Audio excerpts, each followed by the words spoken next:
Olá pessoal, sejam bem-vindos para a nossa live de hoje. Vamos falar um pouquinho sobre como as empresas e governos podem tentar evitar usos nocivos em suas plataformas, nas redes sociais. Vamos conversar um pouquinho sobre o que saiu nessa semana sobre esse tema.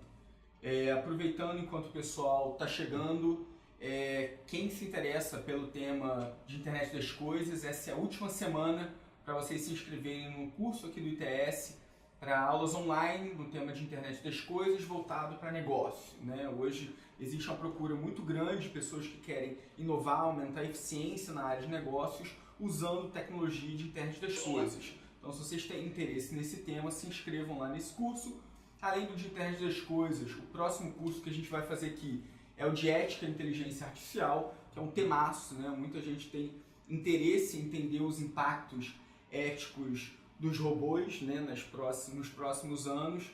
Então, são vários especialistas, 8 professores em 6 aulas muito interessantes sobre ética e inteligência artificial. Além disso, queria fazer um outro convite para vocês entrarem no nosso podcast. Então, escolham sua plataforma favorita de podcast, entrem lá no ITS Cast e sigam o podcast do Aleixo, o Bit by Bit. Beleza? Deixa eu entrar aqui. Enquanto a gente espera o pessoal entrar, só lembrando, esse é o ITS ao vivo, toda quarta-feira, hoje no horário de 4h30, e a gente vai debater hoje com vocês 3 histórias que estão rodando nessa semana. No final das contas, as 3 falam sobre regulação. A gente vai discutir em que medida essa tensão entre empresas e governos chega num momento em que os próprios CEOs das empresas pedem por alguma forma de coordenação entre as empresas e regulação por parte de governos, né? E aí, para isso, a gente tem 2 falas recentes, uma do Brad Smith, CEO da Microsoft, depois do massacre nas 2 mesquitas na Nova Zelândia, em que ele faz uma fala sobre como conter conteúdos extremistas na internet como um todo, em diferentes plataformas. A gente tem a fala do final de semana do Mark Zuckerberg falando sobre a necessidade da internet de ter regulação, né, novas regras em 4 áreas específicas. E a gente aproveita e vai falar um pouquinho também sobre as mudanças no WhatsApp, né, sobre convites, né, você poder ou não ser convidado para grupos. Então esses são os 3 temas que a gente tem para nossa live de hoje. E o Tunico já está aqui, então já deu quórum, né? Enquanto o Tunico sozinho já dá quórum na live. Tunico, bem-vindo. Tudo bom, Tunico? Bom. E, gente, só lembrando, 2 minutinhos só enquanto o pessoal entra, o que a gente tem de notícia boa do dia hoje para debater, só avisando para quem está chegando agora. Hoje a gente está aqui com o Caio, que é o nosso fellow, está passando aqui um mês no ITS, e quem está por aqui participa da live. Se algum dia você vier aqui no ITS, se você ficar mais de 15 minutos, a chance de você ser trazido para dentro de uma live é muito grande. Então o Caio caiu na pegadinha hoje, né? Caiu na armadilha da live. Estou aqui também com o Dudu, Eduardo Magrani, coordenador da nossa equipe de Direito e Tecnologia, e eu sou o Carlos Afonso, diretor do ITS. Não adianta tentar se preparar com antecedência, porque os temas são semanais. Nada! Inclusive hoje, estou vendo aqui os Trending Topics do Twitter, a gente tem de temas importantes hoje. Tem lá o documentário de 64, o debate continua. Tem o tema sobre o trailer do filme O Coringa. Como vocês sabem, esse é um ano importante, de aniversário do Batman, esse herói que vive nessa crise de identidade. Mas é um ano que é aniversário do Batman e não tem filme do Batman, tem filme do Coringa. Acho isso muito estranho. A gente tem também, o que está mais trendando aqui? CCJ da Câmara, Paulo Guedes, também na Câmara, outro bom tema. Empíricos, olha aí, multada por propaganda enganosa. E uma foto do Keanu Reeves com o Dória. Gente, essa é a internet brasileira hoje, maravilha. Vocês já viram o trailer do Coringa, gente? Ainda não, viu no Vingadores já. Mas o que você achou do trailer dos Vingadores, Dudu? Conta pra gente. Eu acho que o Iron Man começa meio baixo astral, né? Mas ele vai ser encontrado, porque tem uma cena, não sei se vocês viram o trailer de Vingadores, já tem uma cena do Tony Stark com a Pepper Potts. Então ele vai esperançoso também, eu tô esperançoso. Mas ele não renovou o contrato, né? Então é a última vez que a gente vai ver ali o Chris Evans fazendo Capitão América, né? E o nosso bom e velho Homem de Ferro. Vai ser interessante ver o que vai acontecer aí em Vingadores 4 Ultimato. As expectativas estão mesmo com Game of Thrones, né? 10 anos acompanhando essa série. Game of Thrones virou meio fanservice, né? Enfim, a última temporada eu achei que tudo que a internet queria apareceu lá. Eu gosto mais quando tem mistério, sabe? Esse negócio de entregar tudo, acho que não funciona não. Mas vamos lá. Então, gente, tema de hoje, regulação e novas tecnologias, regulação e internet. Pergunta que está no ar é: por que os CEOs das grandes empresas de tecnologia estão pedindo por mais regulação? Isso não parece um contrassenso? Isso não parece estranho? A gente está acostumado a trabalhar com temas de direito e tecnologia, sabe que grande parte das vezes o que a gente vê é uma fala contrária, né, por parte de grandes empresas dizendo menos regulação, a regulação não deve ser tão invasiva nos negócios desenvolvidos pelas empresas. O que vocês acham, gente, que a gente está agora nesse momento em que a gente começa a ter falas corporativas que pedem por mais regulação? O que vocês acham que mudou de alguns anos para cá? É legal, cara, você começar falando isso para a gente poder enquadrar essa discussão com um olhar histórico, né? Se a gente olhar para a regulação de internet e os discursos por trás da regulação de internet há 15 anos atrás, a gente lembra daqueles discursos de internet sem regulação, né? Absolutamente livre da regulação jurídica, como se isso fosse benéfico, né? Então muita gente defendia isso na época, que a internet tinha que ser uma terra, um espaço absolutamente desregulado.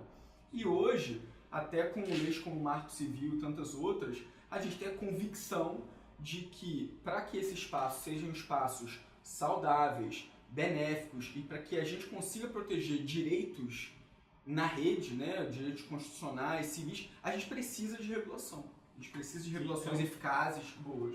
É um pouco até da fala do Mark Zuckerberg, que ele começa, né, o discurso dele dizendo que os legisladores sempre disseram que a gente tem um poder muito grande com relação ao discurso. Então, quando a gente vê que ele se dá conta desse poder e dessa forma, né, de moldar o discurso, ele clama por um pouco mais aí de regulação. Mas exatamente, é o contrário do discurso que antes eles tinham de deixar a internet livre, né, assim, no sentido de ausência de regulamentação. Mas aí, continuando com essa toada meio Vingadores, isso quer dizer que com grandes poderes vem grandes responsabilidades, Caio? É isso? Sem dúvida, sem dúvida.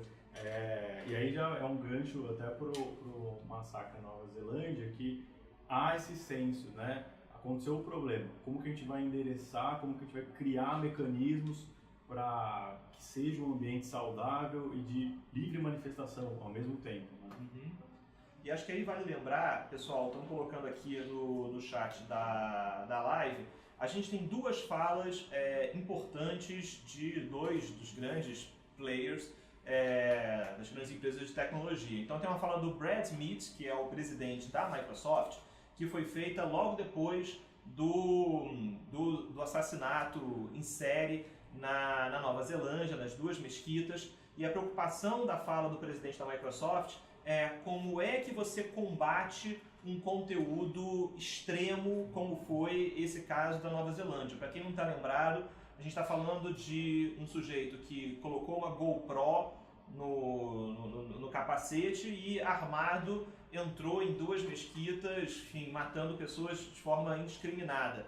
E aí o que acontece de peculiar nesse caso é que o sujeito fez transmissão ao vivo, através de uma live. E como a gente sabe, as lives no Facebook, elas têm um tratamento privilegiado, que fez com que muita gente comparasse esse caso da Nova Zelândia ao atentado lá às Torres Gêmeas nos Estados Unidos, lá no 11 de setembro.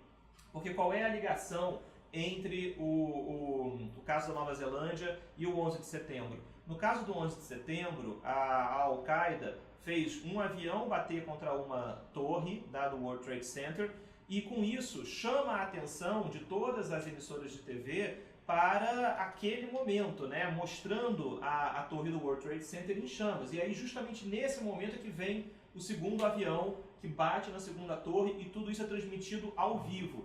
Então se a gente parar para pensar, o que a Al-Qaeda fez no ataque às Torres Gêmeas foi usar a tecnologia que havia ao dispor para dar maior visibilidade, que era transmissão ao vivo nas TVs americanas, para que aquilo fosse espalhado para o mundo inteiro, né? Então a gente está falando aqui de comecinho, né, dos anos 00, em que TV a cabo, né, TV aberta, talvez o maior canal de comunicação para você chegar ao maior número de pessoas da forma mais rápida possível. Migrando para tempos de internet, né, a live, a transmissão ao vivo, acaba fazendo o mesmo papel, porque o algoritmo do Facebook privilegia as transmissões ao vivo, fazendo com que isso alcance o maior número de pessoas, né? Então, por exemplo, se você segue o ITS, tem grandes chances que você recebe um aviso dizendo o ITS está começando uma live. Então, justamente, o algoritmo da plataforma privilegia, favorece esse tipo de transmissão. Então, o que o cara na Nova Zelândia fez foi usar justamente esse potencial de atenção que a tecnologia traz e, com isso, fazer com que esse conteúdo fosse mais disseminado, né? É interessante porque sabendo como que as plataformas, os algoritmos funcionam, você consegue hackear também de vários tipos, né? Então as plataformas também têm que estar muito atentas a isso, porque às vezes o legislador não consegue acompanhar para regular no mesmo passo que essas possibilidades tecnológicas e de hackeamento acontecem, né? E aí vai regular como, né? Exato. Pensando nesse caso lá da Nova Zelândia, o que você vai fazer? Impedir, porque a transmissão é ao vivo. Acho que é importante o pessoal que está nos acompanhando lembrar disso. A gente não está falando de um vídeo que foi feito o upload dele num canal de vídeo. É uma transmissão ao vivo. E aí a moderação de uma transmissão ao vivo ela é muito mais difícil. Porque você pode ter uma transmissão que está ocorrendo tranquilamente e de repente ela se transforma numa violação, enfim, de direitos humanos, uma violação tão grave como essa da Nova Zelândia, assim, né? Se alguém tristemente chegou a ver uma parte desse vídeo, ele começa com o cara andando na rua e de repente ele entra na mesquita e vira uma coisa que é impossível de se assistir. Mas eu queria só voltar no ponto que você falou, assim, da necessidade de regulação, porque hoje a gente tem uma visão muito clara de que é necessário regular. E o ponto que você traz agora é como exatamente, né? O que deve ficar a cargo da regulação jurídica, legislativa e o que deve ficar a cargo das próprias plataformas, né? Seja para regular de um ponto de vista técnico ou dentro das comunidades, nos termos de uso, etc.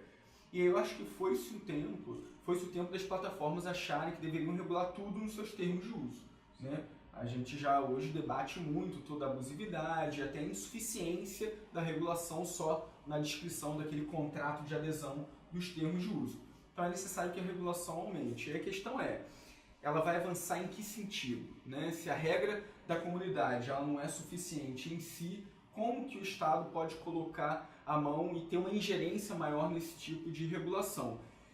Houve uma mudança de mentalidade, o próprio Zuckerberg falando isso, que está de acordo com a regulação do GDPR, já é uma surpresa muito grande, porque é uma lei extremamente ampla, protetiva, né, pró-consumidor, com várias responsabilidades, até mesmo do ponto de vista técnico, né? A gente tem necessidade de implementação de privacy by design, uma série de outras, prevenção, né, hackeamento, etc. Então, uma empresa com uma mentalidade assim, Vale do Silício, que antes achava que a plataforma que deveria regular, falar isso expressamente, que o GDPR deveria ser escalado e repetido por outros ordenamentos no mundo, é algo novo. É algo muito novo.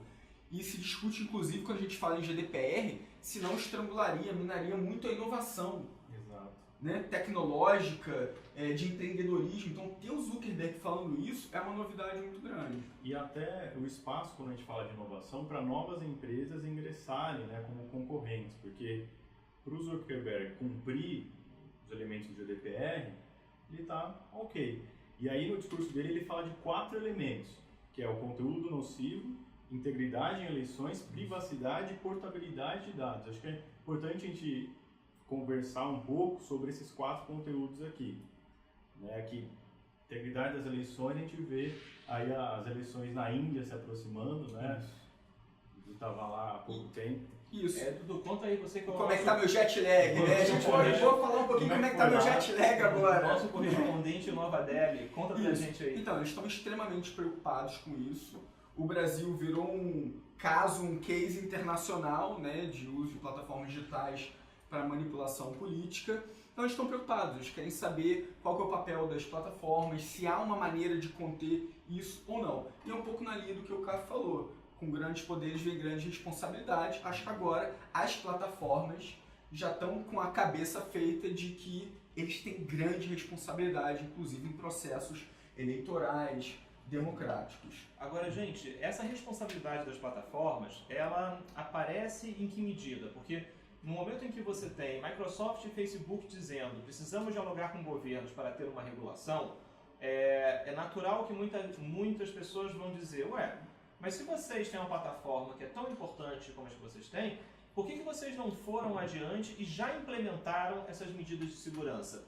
Por que vocês estão chamando o governo para essa conversa? E aí entra um ponto muito interessante, que é, a coisa agora está tão complexa e tomou uma magnitude tão grande, a gente não está falando de simples redes sociais, a gente está falando de possibilidade de hackeamento de processos democráticos, né? Então a coisa ficou tão complexa que passa a ser interessante deixar essa regulação vir de fora, até do Estado. Claro que tem uma participação para você orientar a regulação, mas então isso também passa a ser conveniente. Porque está tão complexo regular que existe uma conveniência também. Agora, então, é o seguinte, Estado, pode propor regulação, porque a gente já não está dando conta. É um pedido de socorro, na verdade. Acho que o Tunico colocou assim, querem que a regulação seja no modelo deles.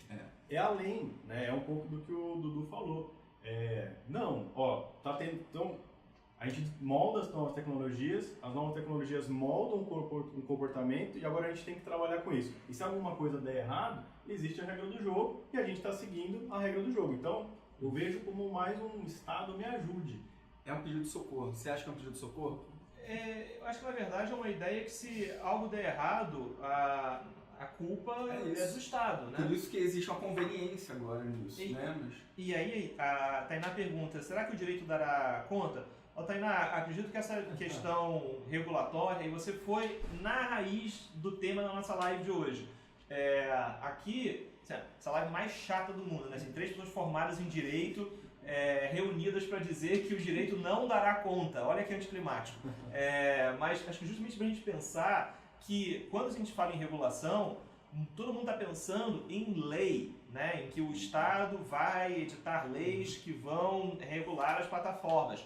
E acho que a gente precisa ter em mente que a regulação não é só jurídica, né? A gente tem uma regulação que é feita pela própria tecnologia, e aí na fala do Brad Smith da Microsoft, depois da Nova Zelândia, ele diz, olha, está na hora das empresas se juntarem e compartilharem as suas inovações tecnológicas para fins de identificação e rastreamento de conteúdo. E aí ele dá o exemplo do PhotoDNA, né, o DNA de fotos, que a Microsoft explora há bastante tempo.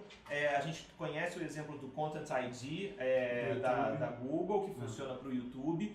Então, o chamamento que o Brad Smith da Microsoft faz é dizendo, olha, nós estamos todos com nossas tecnologias proprietárias, que todas são importantes, mas elas precisam ganhar algum grau de abertura para que diferentes empresas possam compartilhar essas ferramentas para impedir que esse tipo de conteúdo continue a ser veiculado. Agora, isso é interessante porque na fala do Brad Smith, ele comenta essas tecnologias quando ele fala sobre prevenção, mas ele vai além. Ele diz, em casos de crise como essa, é importante que as plataformas também se falem. Então ele chega a sugerir algo como um centro de operações coordenado, em que as plataformas possam, de forma em tempo real, avisar as outras de que, olha, está acontecendo isso na minha plataforma, está me atingindo dessa forma, e assim eles conseguirem um acerto mais fácil. Mas aí tem um terceiro momento, e eu acho que esse que é o mais preocupante, que é, uma vez entendendo que algo precisa ser removido, porque ele é um conteúdo extremo, de terrorismo, as plataformas todas se falando, como é que você impede que esse conteúdo seja feito um upload dele de novo. Então aí entra um outro desafio. E é nesse momento que o Brad Smith da Microsoft fala sobre governos. E que ele diz que essa solução terá que ser conversada com governos e entes da sociedade civil. Mas é muito interessante você ter essa ideia de um presidente de uma grande empresa de tecnologia dizendo: governos, precisamos que vocês nos ajudem a traçar os limites, né? Quais são os parâmetros? Não é um controle estatal sobre as plataformas, é a indicação de parâmetros que possam ajudar a essa regulação técnica, né? Que ela seja feita dentro de parâmetros indicados pela regulação jurídica, né? E aí vale dizer que o Facebook está até com a proposta de criar uma comissão agora para poder pensar a remoção de conteúdo, com 40 especialistas, que é uma iniciativa muito interessante, porque o tema é altamente complexo e viram que para poder dar conta dessa complexidade tem que ter um time heterogêneo de pessoas para pensar esses guidelines, esses critérios, e que às vezes não são guidelines que vão servir só para uma empresa, vão servir para várias. E nesse ponto o Lucas pergunta, e aí autorregulação? Será que a autorregulação não é uma alternativa? Eu diria uma corregulação.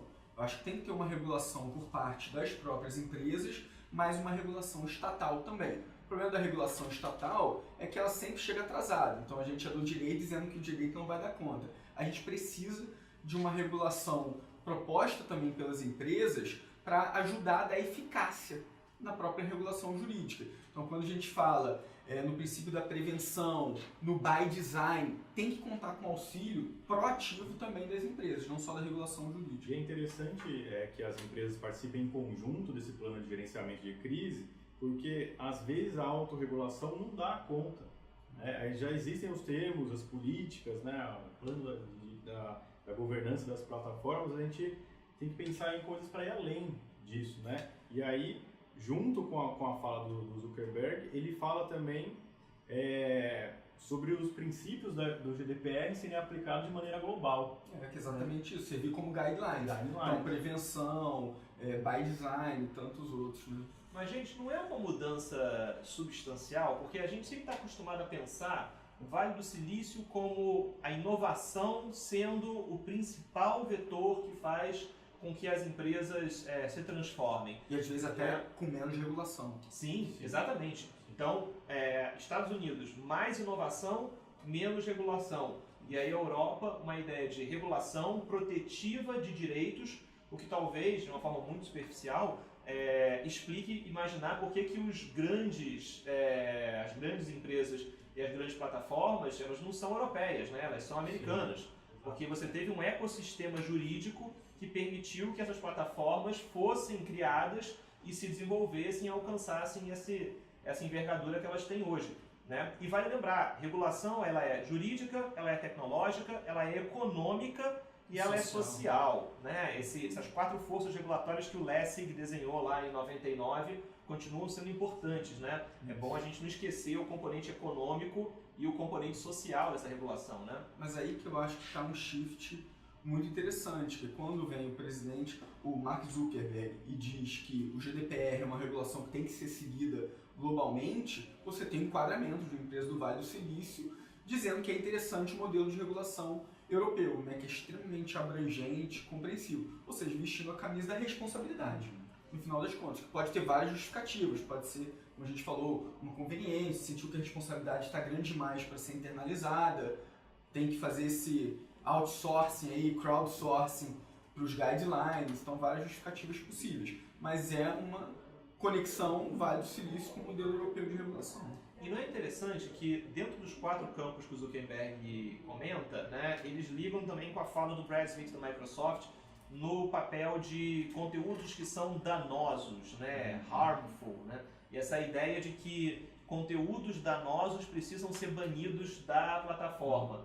E aí você vê vários professores americanos, articulistas, especialistas botando um cinto de segurança, né? Dizendo, opa, remoção de conteúdos danosos... O que se entende por conteúdos danosos? Será que isso não Quem vai dizer o que é ou o que não é danoso? Ferir liberdade de expressão. Né? E aí entra o tema da liberdade de expressão, que é tão cara, especialmente para aqueles especialistas de matriz norte-americana, né? Exato. E aí é curioso você ver, já numa discussão no Twitter, muita gente dizendo, olha, mas algo que nos Estados Unidos eu protejo como discurso protegido, legítimo, na Europa é discurso de ódio e não pode ficar no ar. Como é que a empresa vai conseguir manter um padrão global quando as legislações nacionais dão soluções tão diferentes? E aí entra a pergunta do Lucas, que ele coloca assim, vocês acreditam na possibilidade de uma espécie de regulação em caráter único e global?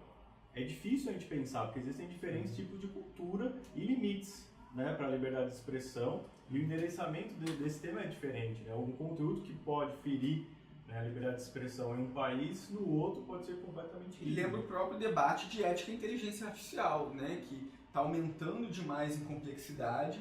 A gente tem vários guidelines, a gente tem guidelines de ética e AI de vários países, de várias empresas, andando em paralelo com planos estratégicos nacionais. E às vezes os guidelines de ética e AI não estão batendo com os planos estratégicos nacionais e às vezes os países dizendo, não, a gente tem que cumprir esses guidelines, mas vamos seguir a maneira alemã, vamos seguir a maneira norte-americana. Então como você concatena isso tudo, né? E é interessante, o Omar menciona aqui, aliás, alô Omar, obrigado por ter entrado aqui na conversa. O Omar diz, olha, mas regulação autônoma de plataforma é insuficiente, né? Muito nessa ideia de que a gente vai precisar cada vez mais migrar para um cenário de corregulação.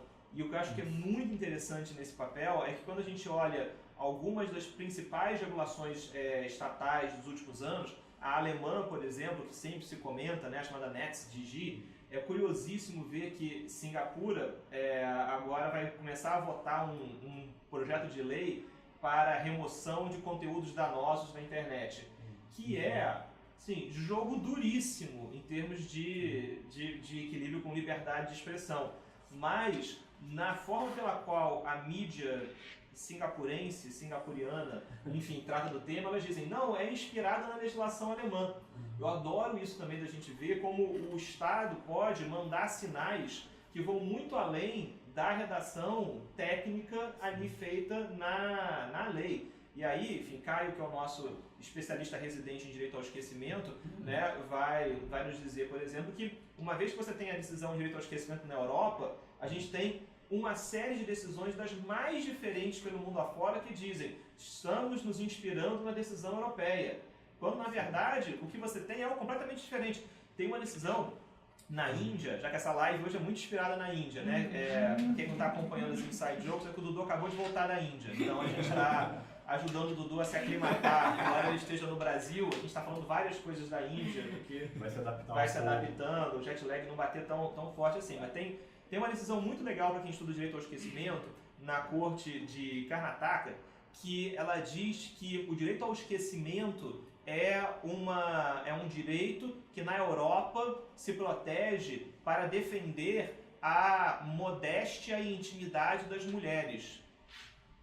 Isso não faz nenhum sentido com o que a Europa decidiu. Não é esse o fundamento da Europa para falar sobre direito ao esquecimento. Mas dentro de um componente cultural, e olha aí a regulação via sociedade, esse argumento faz muito sentido. Então acho legal a gente levar esse ponto em consideração, que às vezes o Estado acha que está propondo algo que faz muito sentido para aquele caldo cultural típico daquele país, com a tecnologia disponível naquele momento, mas o mundo é globalizado e você pode mandar sinais que outros países vão adotar e vão se dizer, estou inspirando em você, mas na verdade é algo completamente diferente. E que né? mesmo naqueles países, como no caso do NetzDG na Alemanha, está tendo a sua constitucionalidade questionada também. Né? E é interessante a gente ver, a lei alemã vai ser um tema constante ao longo desse ano. Ela tem pontos positivos no que diz respeito à transparência das plataformas e parâmetros para remoção, mas por outro lado ela trabalha essencialmente com conceitos muito vagos, né? De discurso de ódio, de discursos falsos, e aí isso é justamente o que está no coração das críticas que alguns professores têm feito às manifestações tanto do presidente da Microsoft como a fala do Mark Zuckerberg, dizendo, vocês estão chamando uma regulação que está ancorada em conceitos muito genéricos, né? E é aí que o equilíbrio entre direitos fundamentais pode sofrer. Pode ser usado para minar a liberdade de expressão, pode ser usado para conveniência política, né, para retirar comentários, etc. E aí essa crítica por falta de transparência de como vão ser implementados esses princípios e a falta de segurança, né, justamente para tratar. E aí sobre isso, justamente da talvez insuficiência da regulação jurídica, ou da dificuldade que a regulação jurídica tem de avançar ao mesmo passo que as novas tecnologias, que as empresas também têm que se mexer de forma proativa para tentar auxiliar essa regulação jurídica. É o que a gente viu acontecer agora com o WhatsApp, que a partir de hoje vai pedir uma solicitação para as pessoas entrarem nos grupos. A gente viu no ano passado o impacto que teve o pertencimento de algumas pessoas a grupos políticos, e às vezes as pessoas estavam dentro de um grupo e nunca tinham aceitado aquilo. Exato. Ou surpreenderam. Nem conheciam uma pessoa que te adicionou no grupo. Exatamente. Então o recurso é bem E aí se surpreenderam de repente quando as pessoas falam, poxa, você estava nesse grupo aqui de extrema esquerda, extrema direita. Então o WhatsApp está tentando proativamente consertar isso, independente de regulação jurídica, dizendo que a gente vai poder optar por escolher. A gente tem 3 possibilidades. A gente vai poder dizer que a gente aceita que qualquer pessoa inclua a gente em determinados grupos, ou a gente vai poder dizer que a gente só aceita quando amigos fizerem esse convite, ou nunca, né? Em que eu tenho que expressamente aceitar, ainda que essa pessoa seja um amigo meu. E isso é importante, justamente por todos os efeitos que a gente viu nas últimas eleições, né? E aí, Dudu, olha que coisa interessante. Vou postar aqui no nosso chat da live. Aqui vai uma notícia sobre um projeto de lei que foi apresentado pela senadora Vanessa Graziotin e que contou na época com grande apoio do Romero Jucá, só para você ver que estamos falando de espectros políticos muito diferentes, que era um projeto de lei que procurava proibir que pessoas te incluíssem em grupos de WhatsApp sem a sua autorização. Então, nota que interessante, o WhatsApp anunciou agora essa mudança, que é uma mudança técnica. Mas no Brasil, a gente tem um projeto de lei que quer formalizar isso, né? E é interessante que surgiu essa necessidade, né? Essa discussão como um todo, só que a tecnologia foi mais rápida. E várias vezes isso acontece, né? Várias vezes isso acontece. É o que o Omar está falando aqui, que é o by design. Então a gente já teve uma solução técnica vindo da própria plataforma. E que eu acho que tem a possibilidade de ajudar, sim, no combate a fake news. E mostra de novo como o direito está sempre alguns passos atrás da tecnologia. Exatamente. E que às vezes a tecnologia, ainda que o direito tenha que avançar rapidamente, ela consegue ser mais eficaz do que o direito, porque é o by design que o Omar está comentando aqui. Né? Então, ainda que uma pessoa queira fazer algo diferente, não vai conseguir, a própria plataforma trava, vai ter que exigir convite, etc. E agora, a única coisa que a gente não sabe ainda é se essa atualização vem by default, né? Ou se o próprio usuário tem que acionar o modelo mais restritivo da privacidade. E ainda, também é importante dizer, né, se alguém for testar agora, que ainda não está disponível para todo mundo. Isso, a gente tentou fazer alguns testes aqui, mas ainda não está disponível. Então até amanhã, imagino, isso está implementado, então a gente vai saber. O Omar colocou aqui o Code's Law, do Lawrence Lessig. Eu já mandei um saudade de 99. Isso, exato. Mas o que é legal é a gente imaginar que quando o WhatsApp faz esse movimento, ele faz pensando mais uma ferramenta no combate à desinformação, né? Isso. A ideia de que você vai ter o controle sobre quais grupos você vai entrar. E aí, complementando isso, cara, não só a gente vai ser empoderado no controle dos grupos em que a gente vai entrar, mas também complementa muito bem a ideia da responsabilidade que a gente tem nos grupos em que a gente está incluído e das informações que a gente compartilha, dos likes que a gente dá, por aí vai. Então, a gente viu os efeitos nocivos que as fake news estão produzindo, então compartilhar uma notícia falsa é responsabilidade minha como usuário, né? Então, eu pedi para dar um convite para uma pessoa e tal, é muito bem concatenado com essa ideia de responsabilidade, né? Então, e também com a ideia de que numa rede igual o WhatsApp, que tem uma lógica diferente para a remoção de conteúdo, surgem outros mecanismos para que esse conteúdo não seja disseminado em massa. Então, no ano passado, o WhatsApp também teve a iniciativa de limitar o direcionamento das mensagens até 5 contatos e grupos, e não aquela disseminação em massa. Então Isso. essa iniciativa também visa uma forma de se combater essa disseminação de notícias falsas. Então, uma nova camada, né? É como se o WhatsApp dissesse, eu quero voltar a ser um aplicativo de troca de mensagens privadas em grupo de pessoas que se conhecem, né? E como se a empresa reconhecesse que o que aconteceu nas eleições brasileiras, e na verdade, enfim, não só nas eleições, mas que nossas eleições acabaram sendo um momento em que o gatilho disso foi mais evidente. Mas o WhatsApp se tornou um instrumento de broadcast, né? Uma ferramenta na qual você compartilhava aquela informação com o público em geral. Aí você vai dizer, não, mas no grupo tem só 256 pessoas. Sim, mas se o conteúdo vai quicando de um grupo em outro e você tem pessoas nesses grupos que vão fazendo com que o conteúdo siga adiante, na verdade você não está falando para 256 pessoas, está falando para milhares, quizá milhões de pessoas, né, que o seu conteúdo vai sendo replicado. Eu estava até, o texto da semana passada que eu fiz pro UOL, fui perguntando se o Facebook era uma praça ou era um jardim.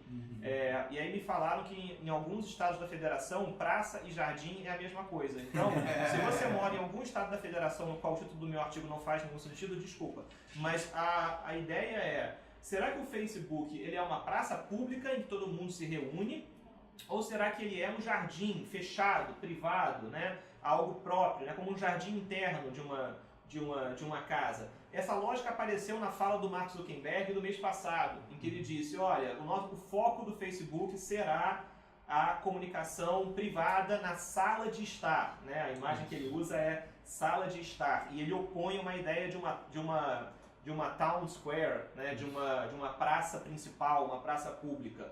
Hoje em dia, o Facebook do azulzinho, parece uma praça pública, né? Um fórum público em alguma medida.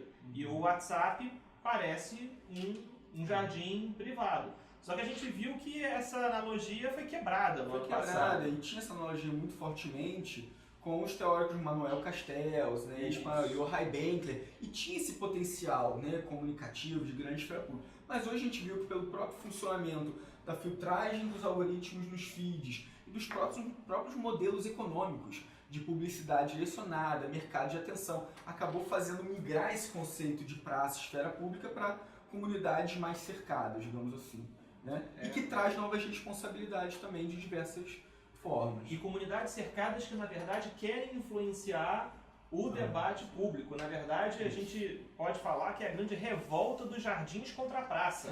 E mais, cara, eu acho que pelo fato de eu estar inserido em um determinado jardim, isso já me atrela uma responsabilidade. Eu posso não achar interessante eu fazer parte de um jardim determinado. Por isso que essa medida do WhatsApp é tão importante. Não é só eu estar em lugares que os meus amigos estão. Tem determinados lugares que nem estando com amigos meus eu quero estar junto também. E aí rola aquele sentimento Isso foi um indireto? Não, nos seus eu quero estar. Isso pra saber. Porque vem muito da autodeterminação, né? A autodeterminação informativa. Como eu quero me ver e onde eu quero estar. Então, não o CAF, mas seu parente distante, adiciona num grupo de primos que você não quer. Não vai ficar muito chateado. Não, agora essa live virou a live do recalque, né? Enfim, todo mundo cheio de dedos. Enfim, mas isso é importante. A gente tem que ter uma clareza muito grande de onde o nosso nome está inserido. Porque a gente está falando de novas responsabilidades também.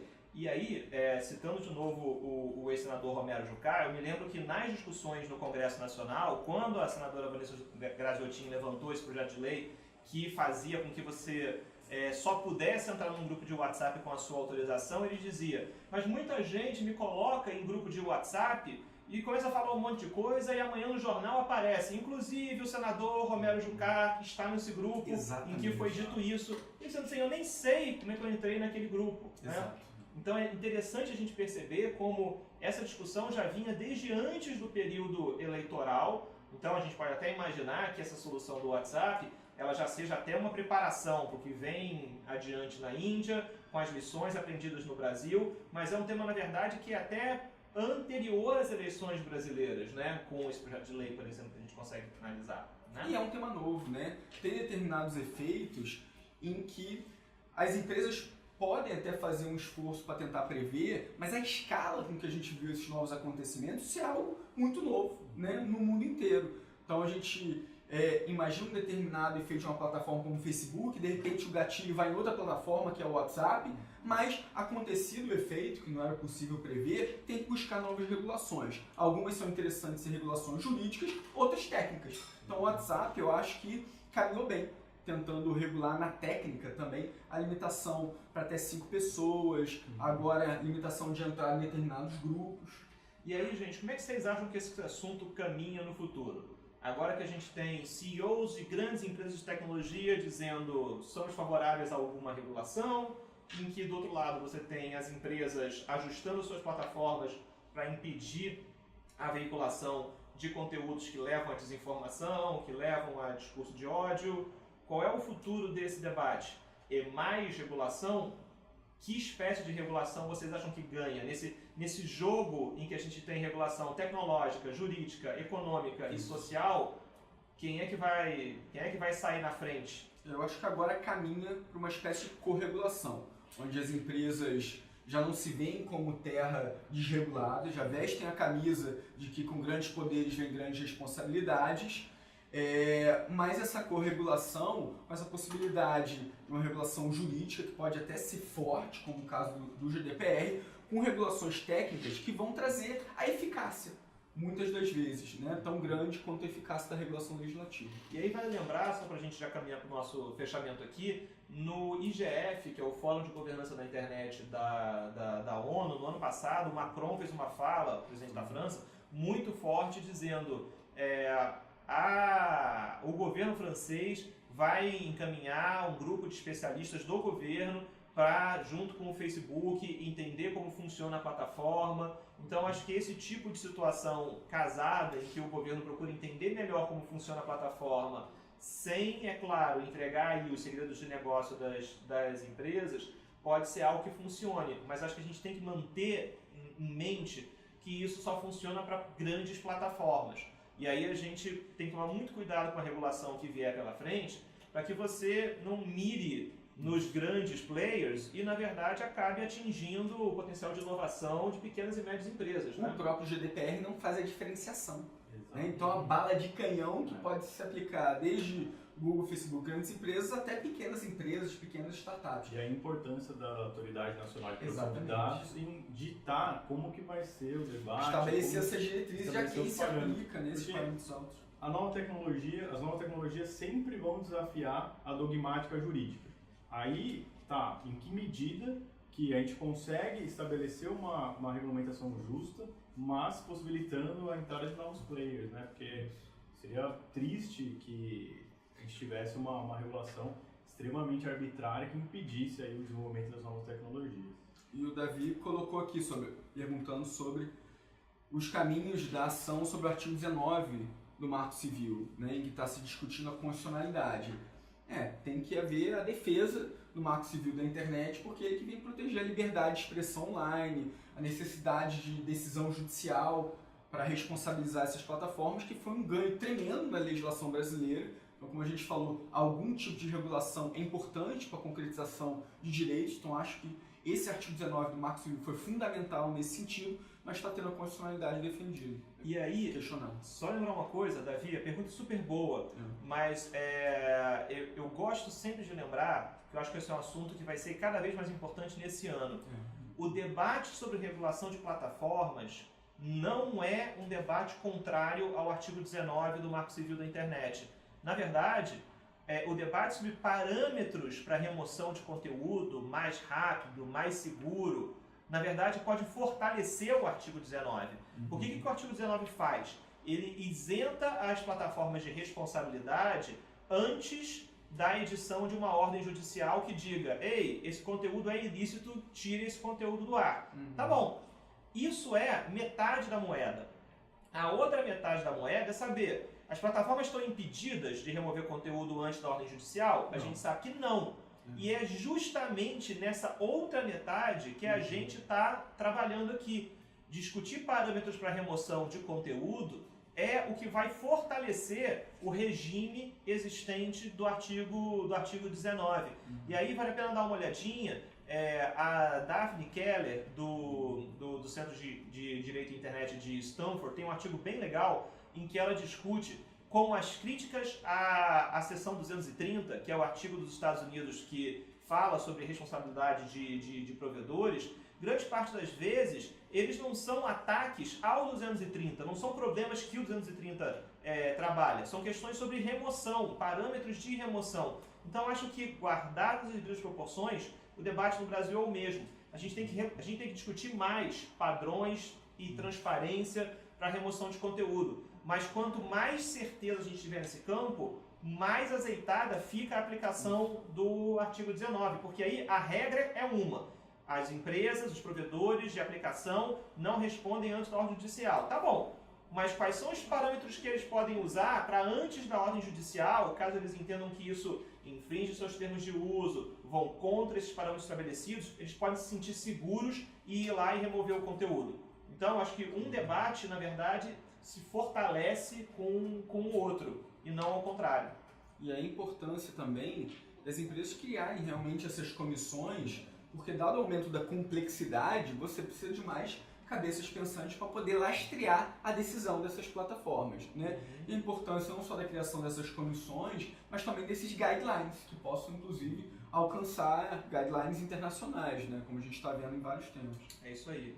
Gente, chegamos ao final, então, da nossa live de hoje, que trabalhou um tema super complexo, a gente sabe, que é regulação de plataformas na internet, o que estão dizendo os CEOs de grandes empresas e para onde a gente vê o futuro dessa conversa. Esse é um debate que não vai embora, provavelmente a gente vai voltar a fazer outras lives sobre esses temas, mas a gente espera que esse debate possa ter servido aí como uma porta de entrada para você já encontrar aí pontos interessantes de pesquisa, de informação, para se aprofundar um pouquinho mais nesse assunto. E se vocês não pegaram a live toda, ela vai ficar disponível depois no Facebook, assistam tudo lá. É isso aí, gente. Obrigado por terem ficado com a gente até agora e acompanhem o ITS nas redes sociais, sigam a gente nas mais diferentes redes, sigam o Caio, o Dudu, a mim. No meu caso, você quer ver foto de pássaro, né? Enfim, mas cada um tem o seu gosto específico. Mas, gente, estamos aí nas redes sociais falando sobre esses temas e essa é uma pauta que acho que vai ser muito importante para o futuro, não só na internet brasileira, mas na internet global, tá bom? Até a próxima live do ITS, pessoal. na próxima quarta. Tchau, tchau, gente. Tchau. Até lá.